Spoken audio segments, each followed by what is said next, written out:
صحابہ کرام رضی اللہ عنہم کی حیثیت کو مجروح کرنے والے رسول اکرم صلی اللہ علیہ وسلم کی تشریف آوری کے بعد سب سے پہلے جس طبقہ کو آپ کی تصدیق کرنی چاہیے تھی وہ اہل کتاب یعنی یہود و نصارہ تھے، کیونکہ وہ آپ کو قرآن کے بیان کے مطابق اپنے بیٹوں کی طرح پہچانتے تھے، لیکن ان کی طبیعت میں آپ سے حسد پیدا ہو گیا اور انہوں نے خاص طور پر ان میں سے یہودیوں نے آپ کی مخالفت کو اپنا مشن بنا لیا اور اس کے لیے ہر ہتھ کنڈا استعمال کیا۔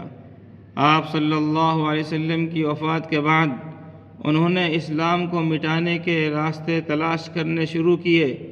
اس مقصد کے لیے انہوں نے دین کو بے اعتبار بنانے کا پلان بنایا، اپنے کارندے میدان میں اتارے اور سب سے پہلے جماعت صحابہ رضی اللہ عنہم اجمعین کو نشانہ بنایا۔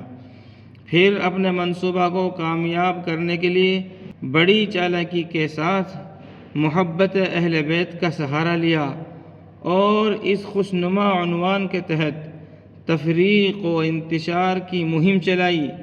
اس طرح شیعہ مذہب وجود میں آیا۔ بعد کی تمام تفصیلات اسی کا شاخسانہ ہیں۔ مشاجرات صحابہ کو بھڑکانے، جلدی پر تیل ڈالنے اور فریقین کو دھوکہ دینے کا کام اسی طبقہ نے کیا۔ چند جملوں میں یہ خلاصہ ہے اس مذہب کی بنیاد اور مشن کا۔ آج کوئی عام شیعہ چاہے ان مذموم مقاصد کو جانتا بھی نہ ہو، لیکن اس کے مذہب کی بنیاد یہی ہے۔